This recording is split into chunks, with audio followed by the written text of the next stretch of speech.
What's up, everyone? ODC here, and I'm back with another video review. So today's review, we're going to take a look at the Book of Boba Fett season. I'm going to rank the entire season as a whole. I'm not going to rank each episode as far as like a thumbs up, thumbs down, or a 5 out of 5 or a 10 out of 10 or anything like that. I'm pretty much just going to rank the whole season and give you my general consensus as far as if I were to recommend this to anyone who hasn't watched it. There are going to be spoilers in this, so that's just how a review goes. You have to review the whole pie. You have to review something. You have to taste it first, right? So to the non-spoiler people, I would just say kind of on the fence. Like if you're into guilty pleasures, if you're into popcorn flicks, stuff like that, then I think this is a good season or a good series for you to watch. If you're a Boba Fett fan and you don't care about anything else, this might be the season for you, a series for you to watch. If not, and you're just an objective Star Wars fan, this might be something you want to skip entirely. Now, for the spoilers and everything, I guess I shouldn't say I had really high expectations, but I was actually looking forward to seeing what was going to happen. This is going to be Boba Fett's story, and they were going to focus on that. And I was like, yes, finally, we're going to get some sort of story as to Boba Fett's actual backstory and stuff like that. Like, we got his child story through Attack of the Clones and leading into Clone Wars and throughout Clone Wars in a few episodes. But we didn't really get the meat and potatoes as to who Boba Fett really was during, his heyday and then even after that. And that's kind of what I was expecting here with 7 episodes. I was like, okay, it's probably going to be more of a linear story, and it'll just tell one story, and then that'll be it, and then that's pretty much Boba Fett's story. Now, marketing-wise, obviously this is not going to be the last of Boba Fett that we see, especially with The Mandalorian going on and all that stuff. So, depending on what we see here, I was expecting a decent product. It's really not what we got, though. I have to be honest here, and I have to be objective. As much as I wanted to like this, and I tried really hard to like this series, it's just not very good. It's not well written, it's not well produced, and it's not well directed. There's a couple that Bryce Dallas Howard did, and she did a really good job. And those happen to be the Mandalorian episodes. There's a couple other directors that did a really good job, but pretty much I want to focus on the ones that Robert Rodriguez did. And normally I like Robert Rodriguez's style. I liked him in Desperado. I liked him in Once Upon a Time in Mexico. I love From Dusk Till Dawn. I like the Grindhouse movie, Planet Terror. I like his grimy, grainy kind of 1970s pulp comic-esque look. I love the different style that he gives to each character, how not necessarily every character has a good big backstory and has to have a big backstory, but you kind of grow with that character throughout. Like, especially in Desperado, you don't know anything about El Mariachi until really the end of the movie. You start to learn and gain more information about this guy. Why is he carrying around this briefcase full of guns? We don't know. So usually he does really good with that type of track record of a character that looks really cool, but nobody knows anything about. And then you grow to understand and like that character. And that's usually, even Seth from Dusk Till Dawn. You end up you think you're going to hate this guy, and then you end up liking him at the end. And Rodriguez usually does such a good job with that, and including the, fighting style and stuff like that. It's cool, different little nuances that he does with fighting style and kind of just to, style it up here and there. There's certain things that he does with other films that really work, and it just did not work here. It wasn't like a cohesive, calibrated,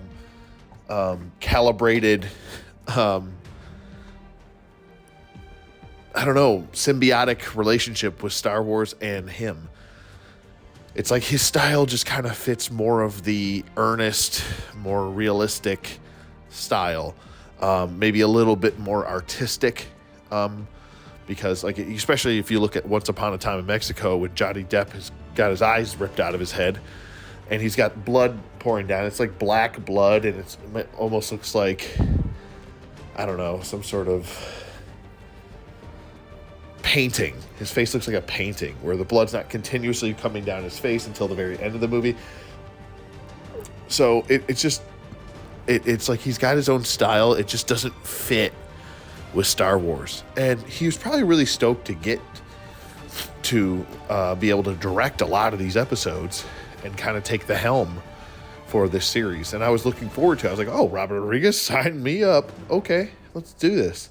It just didn't work. It just was not a good thing. Now, there's probably a lot of people at fault too. It's not just him.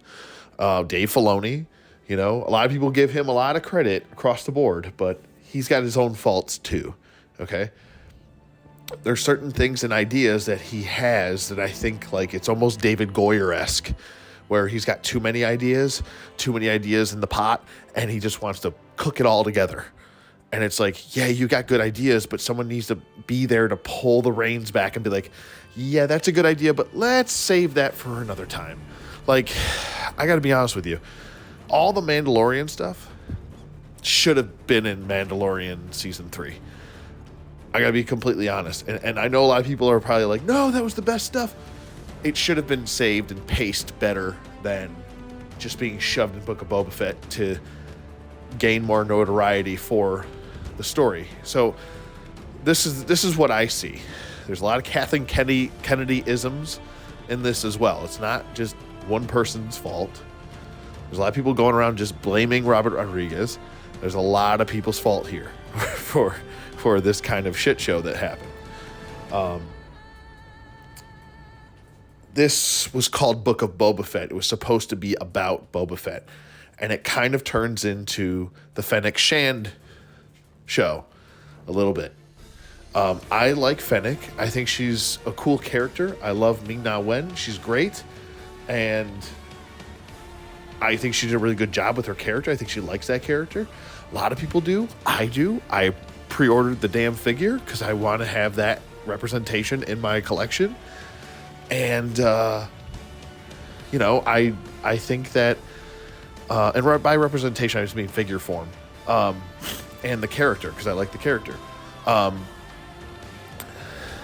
don't know. There's certain things that were taken away from Boba Fett to give to Fennec. And Fennec, while she is a character, she is not the main character, because her name is not the Book of Fennec Shand. It's the Book of Boba Fett.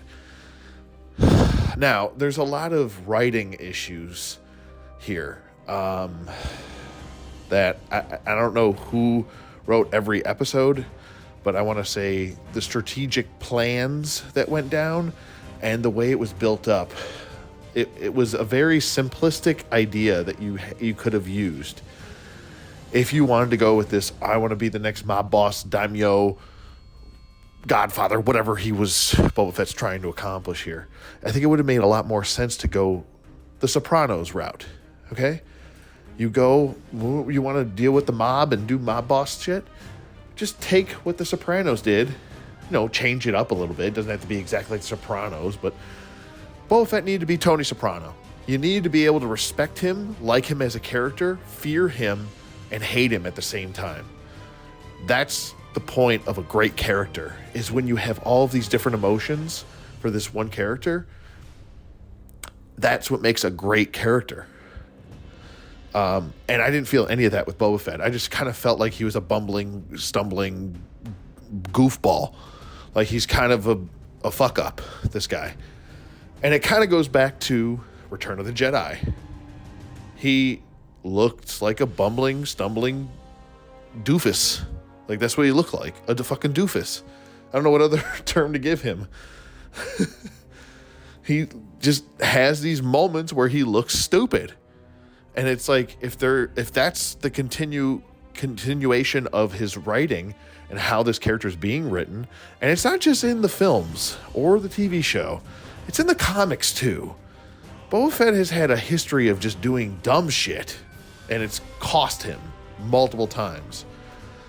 He might be the most feared bounty hunter in the galaxy, but he's not the sharpest bounty hunter in the galaxy. To me, Boba Fett should have been Cad Bane. He should have been this no nonsense, no bullshit. Take me how I am, and if you don't like me, then leave me. I don't give a shit. I want to say at this stage, like, there's a long time where I was like, Boba Fett I think is a little bit cooler. And then when you meet Cad Bane, you're like, and you learn about Cad Bane and you understand that character and you watch Clone Wars from the beginning to the end. And then you watch Bad Batch and you watch all the other stuff that he's integrated in. You realize that he's the more interesting character than Boba Fett ever could be. As cool as Boba Fett will look, and his character design is great. His character design, the figures that are coming out, they're fantastic. They look great. There's nothing behind his character to really get behind. He just exists at this point. There's nothing special about him. And he's got his reasons. Oh, well, I'm trying to turn myself around and be a better person and trust people. I'm like, you can't trust people on Tatooine, period. Whether you're in Mos Espa, Mos Eisley, wherever.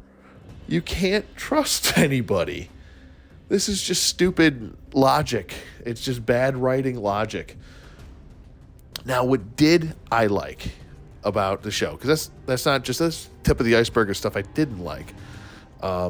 Stuff that I did like, I'm just gonna kind of filter this in, so it's not just me beating up the show.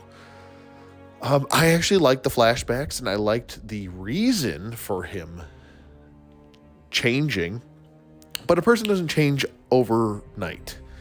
It takes a long process. And I think because of budgetary reasons, they didn't have that process or that time to fill the gaps and give that steady progression with his character. So it felt rushed. A lot of times it felt rushed. A lot of the dialogue between him and Fennec felt rushed. I can't get a sense of what their relationship is between each other. If it's just professional, if it's going to end up being more, is it going to be just friends? I don't know. It's very neutral. It's like everything is very neutral. And that just comes down to, I think, Disney and Lucasfilm making the decisions that they make, and the people making those decisions, like Kathleen Kennedy. You'll notice that a lot of female characters aren't involved romantically with male lead characters. They have to be neutral or on the same level. They can never be romantically involved in that way. Even look at Rey and Kylo. Like, that was never on the same level. There was always one that was a peg above the other one. So, they were never equals. And this whole story is shit anyway, so we're not going to discuss that. But I'm using it as an example. Like, you look at old Star Wars, and there is a natural progression of a love story between Leia and Han. And it worked. And the delivery worked with them. And pretty much that whole love story was just like one of those natural things that work on screen together. Like Anakin and Padme, it was awkward at times, and just the delivery was off, and you could tell like the writing wasn't the same. But at least it happened. There was something there that you did feel. They actually did care for each other, regardless of how bad the delivery was. They did care for each other. There's none of that here. There's nothing. It's just a guy walking around with a gun in his hand and a helmet on and armor, and just saying lines for the sake of saying lines, and that's it. And not really doing a whole much. But what I don't want to get off track, and I said I was going to say something positive. What I did like was, like I said, the flashbacks with the Tusken Raiders. I thought that was the best meat and potatoes of the stuff that involved with Boba Fett. I'm not including the Mandalorian stuff because it has nothing to do with Boba Fett. I'm trying to just talk about Boba Fett because this is his show. I don't know. It seemed like that was the best part. Like, yeah, I know a lot of people make references. Oop, I'm bumping into things. A lot of people make references to, oh yeah, it's just Dances with Wolves, but intergalactic sci-fi Western, whatever, Star Wars version. Okay, whatever. You want to make that reference, fine. But there's a lot of movies that make references to other movies that were more famous than them. So it doesn't matter. Star Wars as a whole is a entire nod to books that came way before George Lucas ever wrote anything, and movies that came way before George Lucas ever wrote anything. So you can make that argument for it, but it doesn't really hold water. So, but I liked it. I liked it because it gave Boba Fett some fucking depth, something to work with. He actually cared. What I had a problem with was after they were murdered, nothing really fucking happened for like a long time. If someone had murdered an entire village of people that took me in and took care of me and trained me and tried to make me a better person and learning loyalty and trust and care for other people, stuff that I had been a loner my whole life, that's a big, in-depth characterization change. That's huge for his character. That's huge for his life as a character, as an actual person. Those are big, in-depth things that need to be fleshed out more. I don't care how boring people say it was. I don't care how long they thought, oh, the flashback was too long. These flashbacks are too long. It's trying to build the character. Now, what I have a problem with is flashbacks in general. I don't necessarily like flashbacks. They overused them in the Arrow show, all the CW shows. It's a way to kind of explain something that hasn't been explained yet. So why not just do this? Start the fucking show off from him getting out of the Sarlacc pit and him just progressively going from there leading up until he kills Fat Fortuna, I should say. Big Fortuna. Big, I ate too much tuna. Just have the natural progression from that story. So you don't have to deal with these back to tanks and these awkward fight scenes that don't work while he's then having flashbacks, because it takes you out of the story. Flashbacks always just do this awkwardness of like ADDing in the middle of a fucking story. So one story's being told, flashback, another story's being told from the beginning. It's like, just stop. Focus on one fucking thing at a time, because you're trying to do way too much. Start with him getting out of the Sarlacc pit. The flashback should have been the start of the fucking show. No song, no nothing, no title screen, just him in the fucking Sarlacc pit getting out. And then as soon as he gets out and he gets his stuff taken from him and he gets knocked out by the Jawas, boom, hit the credits scene. Hit the do it from there. Then continue with all the Tusken Raider stuff. Then that leads into, you flash forward, okay, because that makes sense at this point. You flash forward into him with Fennec and all that stuff. The story has to be the most important part. If the story isn't important, then there is no character. They focused on characters and not the story in this. And that's the major key element to why this show is a failure, kind of. Not kind of, it's a failure. It's very disjointed, the whole series. It's like, kind of like, why would you choose to do that when you could just do this? You find yourself saying that a lot. A bunch of different scenarios. Like I can name them right now. there's tons of different scenes where he's in a fight scene, Boba Fett, and it's like, just use your fucking jetpack. Just use your fucking jetpack. Just use your fucking jetpack. And he doesn't use it. And he just doesn't use it. I don't know if it's just a thing. Like, then just have him have the jetpack be damaged, or he's got to work on it, or it got damaged in a fight and now I can't use it yet, and then don't bring the jetpack back until way later. So he's got to walk around town, he's got to do stuff. A lot of this stuff just doesn't make logical sense for the writing, and it's just piss poor writing because even the writers aren't paying attention to what they're doing. So there's that problem. Another problem, why would you trust a bunch of other crime bosses to help you, or to even not help anyone and stay neutral? You know they're going to do what they're going to do. And he even says that at the end and still trusts them to not do anything, and then he gets double-crossed anyway. So it's like, it would have made more sense if he would have expected that and then took them out.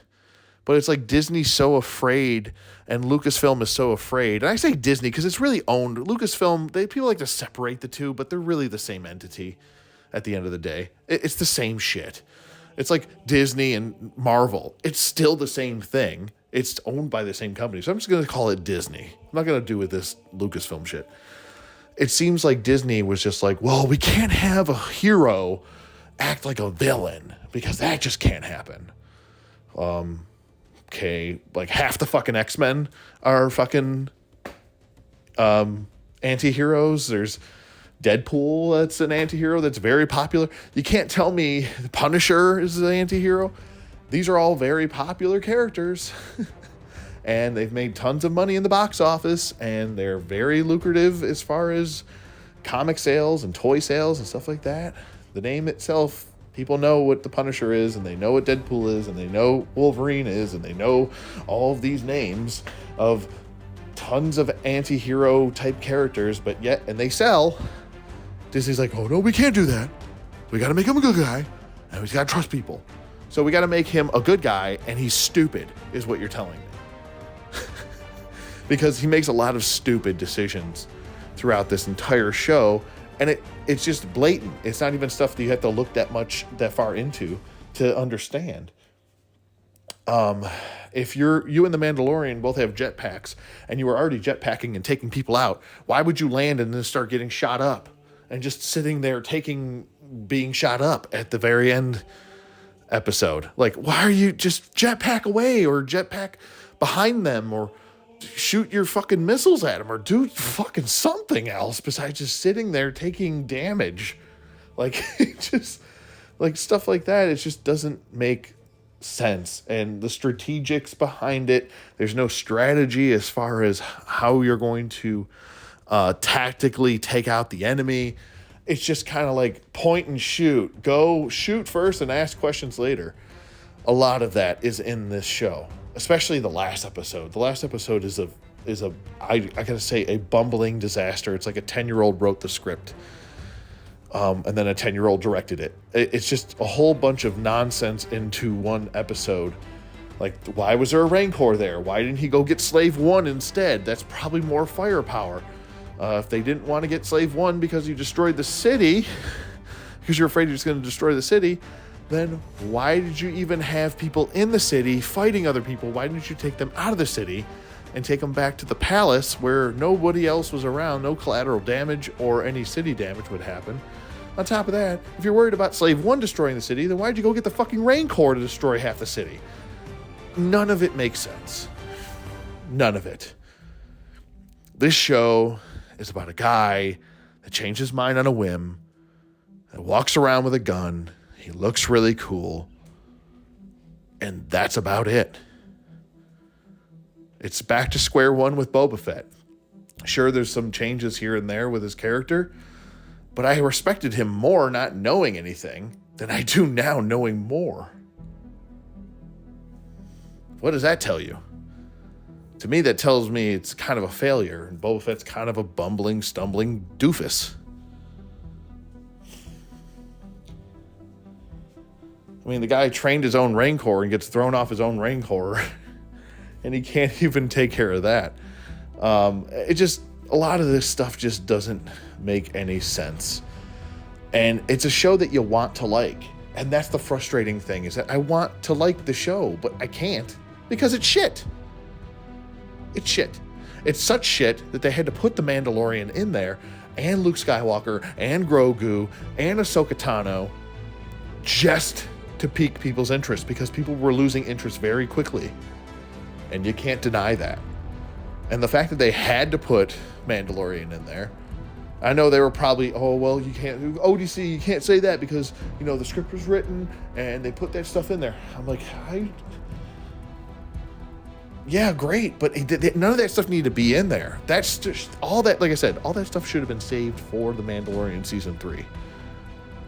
It affected the pacing of Mandalorian Season 3 now.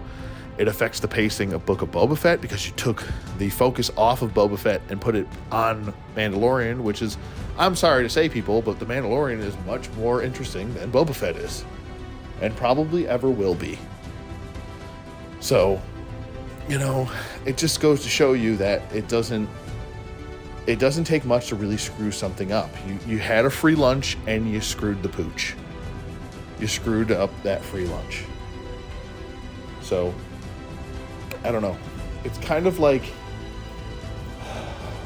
what's the equivalent here? The equivalent of, okay, I know I reference a lot of wrestling because I'm a big wrestling fan. I haven't watched WWE in a long time, and there's a reason why. Because Vince McMahon makes stupid decisions, and those same stupid decisions are very similar to what Disney makes with a lot of their business decisions. When they have a big babyface guy, right? They got a babyface guy, and everyone's like, oh man, I want him to be a fucking badass. They make him a idiot. Oh man, I want him to be a anti-hero. They make him the most babyface hero, slap meat babyface hero you'll ever see. And you can't stand him because he always wins, and there's no rhyme or reason behind it, just other than he wins. He's like the little kid from Big Daddy. I got an ace, I got a 2, I got a 4, I got a 6, and a 10. I win. And they're like, wait, what game are we playing again? What's the name of this game? It's called I Win, because I win. You know, it's like, you know, there's no other reasoning behind this character winning other than they just win because they win. Like Rey or any other Mary Sue, Gary Sue down the road. It's the same thing. Now, you know, the show itself looks good. It looks good. It's got the feel of Star Wars. There was a lot, I think, some missed opportunities with some of the droids. Like, I would have thought that his little protocol droid, they should have got somebody with, I don't know if the actor just was working with what he had, but I know he's very charismatic, but there was none of that in that droid. Like, you didn't see the little bit of lower side characters, like the C or D-list characters that are usually kind of there for, you know, some sort of pick-me-up scene or, you know, humor thrown in, moment of levity, whatever you want to call it. It didn't seem like there was a whole lot of those characters in there other than the Tweak League aristocratic guy that was, oh my, you know, that guy. There was that. But that's about it. There was a couple kind of, oh, that's funny. A lot of it is very, why are you doing that? Throughout this show. But I would have liked to see if their protocol droid had a little bit more, you know, light humor to him. Like, oh, here comes that Twi'lek guy again. Twi'lek, or however you say the damn thing. It would have been, you know, a nice little change of pace. And I can't emphasize, and I'm moving on here from just the droid and thing. It would have, I think the most important thing, the most biggest missed opportunity, like I said earlier, was the flushing out more of the friendship, relationship, whatever it is, between Fennec and Boba Fett. That should have been flushed out more. It just kind of seemed like lines of dialogue being spouted back and forth between each other. Not a whole lot of charisma between the two. Maybe it's just the actors are off. I don't know. Maybe they just weren't feeling the script. I don't know what it was.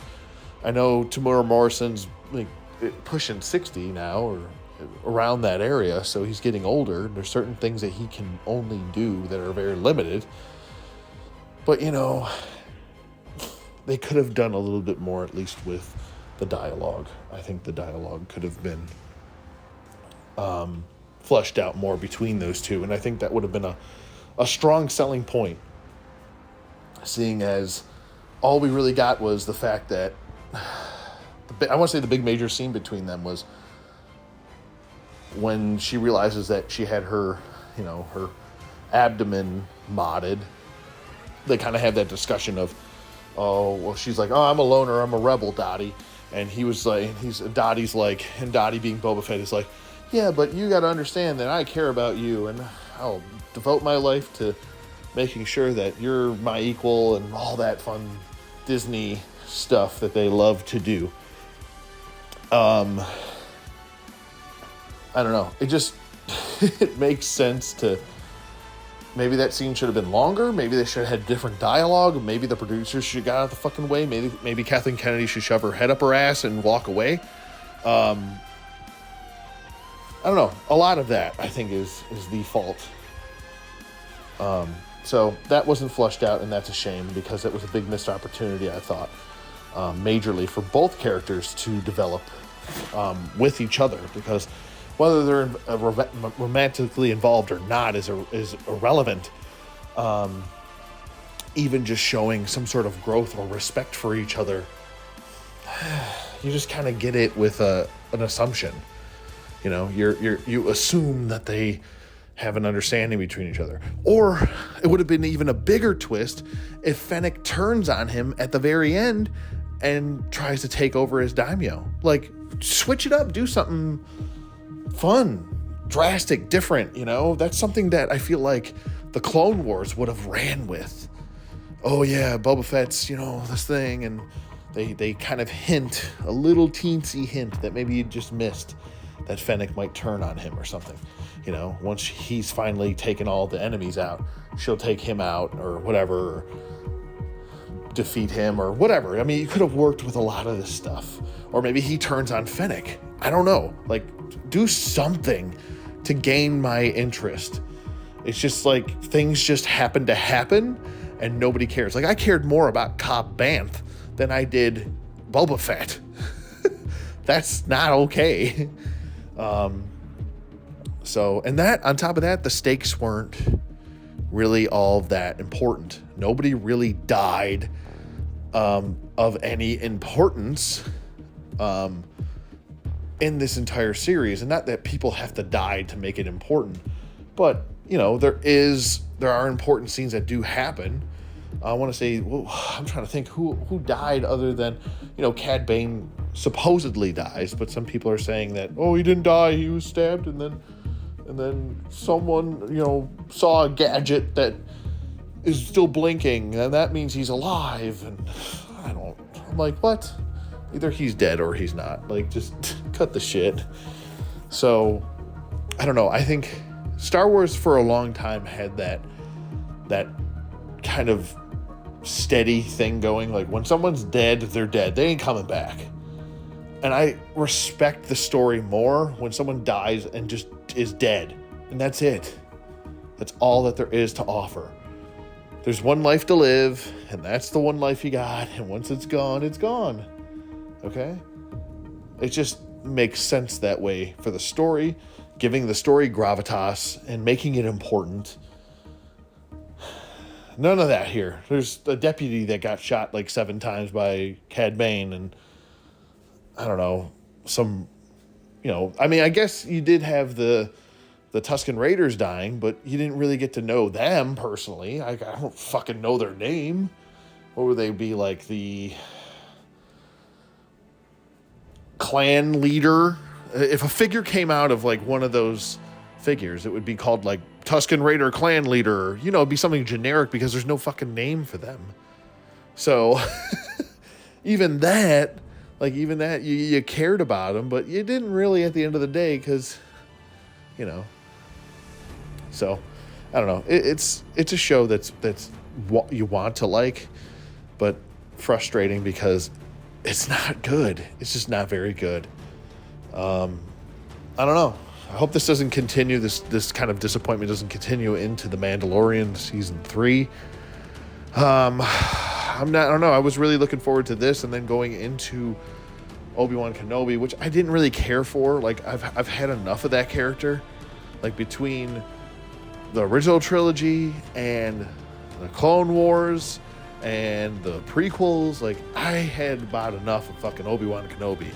I get he's a very important, popular character, but that's like somebody saying, let's make a Darth Maul show. Like, what are we doing? Why? And I love Darth Maul. He's one of my favorite characters in Star Wars, period.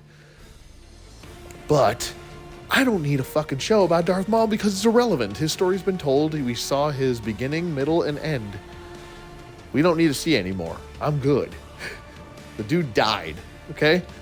Let it go. I don't need to see the inconsequential of him living on Tatooine and maybe possibly running into Darth Vader, which doesn't make sense for the character of the original trilogy, how they haven't seen each other since their last battle in episode 3.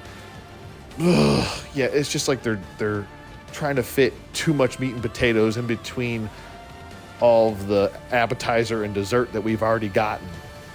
Just stop. We got to stop with this, people. You got to stop wanting the same old shit and focus on some new characters. Like, how about this? How about we focus on the Old Republic? There's a whole lot of stuff you can work with that. They could even work in some Legends material in there and play with that, you know? It doesn't have to be all this, new Star Wars canon shit. And we need to step away from all of the Skywalker saga era. We need to just get away from that. As much as I love seeing Luke Skywalker, I don't need to see him in CGI form anymore. I don't need to see deep fakes, whatever. I'm good. I've seen what I need to see from him. I have the comic books if I need to go back and kind of grab at anything else that is canon in between Legends and the Marvel stuff. The Marvel stuff is but the Legend stuff is I don't want to say a lot better. Between those two, you got a lot of material to work with that character too, and he's my favorite character out of all of Star Wars. So, I don't know. There's just, I want to say, once The Mandalorian ends, they really need to just go elsewhere. Go back in the past. Go thousands of years in the past and just move on from all of this. Work on some new characters. Work on Nico. Nico's a great character from Star Wars The Old Republic MMO. Like, you could work that character in. He's super awesome. He's like a friggin' space cowboy. And actually, if you checked out Futuristic Combat Soldiers, the Futuristic Combat Soldier, the cowboy, that figure is awesome and reminds me of the character of Nico a little bit in certain forms. So I don't know. I think it's cool to kind of work in other stuff that has nothing to do with the Skywalker saga. I think I'm just over that whole era. We need to get away from that. We need to go away from that. We need to handle new characters with new lore and build it from there. And I would respect it more if that's the original canon, because once you start going and messing with canon that's already been displayed and given to us, and you start trying to fit shit in between the cracks, I just feel like you're just trying to fit a square peg in a round hole. It's not going to fit. It doesn't work. It's unnecessary. There's even some characters, and I know I'm going to regret saying this, there are some characters that have the Boba Fett syndrome that a lot of people want to see after the Rise of Skywalker.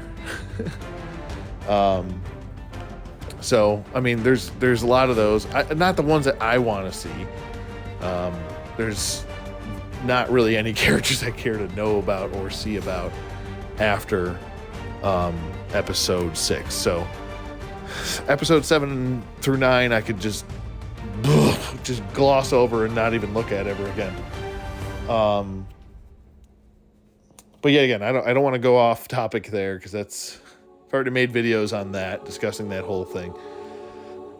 Book of Boba Fett. Would I recommend this? Probably not. I would say skip it. Just watch The Mandalorian season 1 and 2. And if you want the Mandalorian scenes in this, I would say check those out because it helps with that character.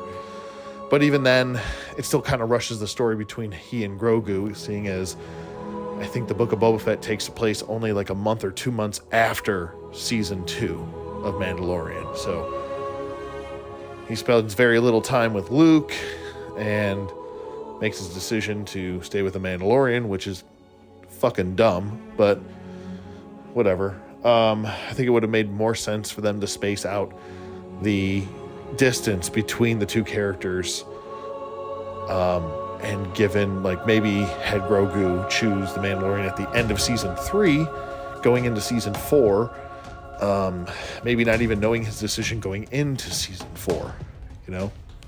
I think that would have made more sense as far as pacing goes, and as far as, you know, feeling something for the Mandalorian. Is it like, what are we really looking forward to in the next season of Mandalorian? Grogu's back with him. He chose him over a life of becoming a Jedi, which I don't know anyone who would choose that, which would be ridiculous. But I don't know. I think it just, I don't know how much is left to tell with the Mandalorian other than if it's going to be a civil war between he and Bo-Katan for the Darksaber. Something's going to happen with the Darksaber.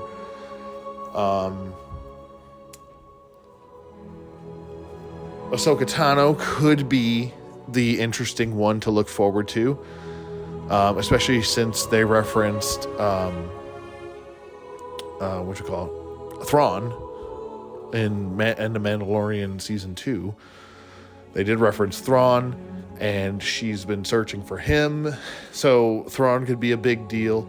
I still think Heir to the Empire should have been the next trilogy that they did instead of doing the sequel trilogy. It would have made way more sense for them to do Heir to the Empire as opposed to doing what they did. But that's just me. That's always what I wanted. Yet again, like I said, if I had to rate this out of 10, I would probably give this around a 5 out of 10. I think it's an average show with some gaga going on as far as how things look. If I had to give this a 5 out of 5 rating, I'd say give it a 2.5. That's split down the center. And if I had to give this out of 2 thumbs, I'd give it a thumb. A 1 thumb up. That's about it. And I would just say kind of gloss over it. You don't really need to watch the whole season to kind of get the gist of what's going on anyway. But this was my elongated, I guess, review of the Book of Boba Fett. And I hope you guys enjoyed it. I know I didn't include every single probably knick-knack and tidbit that I wanted to include into this review. I'm sure there's things I'll think of just as soon as I get done with this video. Or some things that maybe you thought were important you can include in the comments below. Like I said, keep it civil. It's just a show at the end of the day. It's not going to ruin your life if someone else doesn't like the show. If you like the show, great. Go for it. Good for you. But for me, I'd say it's definitely passable. And I think the story could have been better told by somebody else. But let me know what you guys think in the comments below. Thank you for listening as always. And I'll see you guys on the flip side.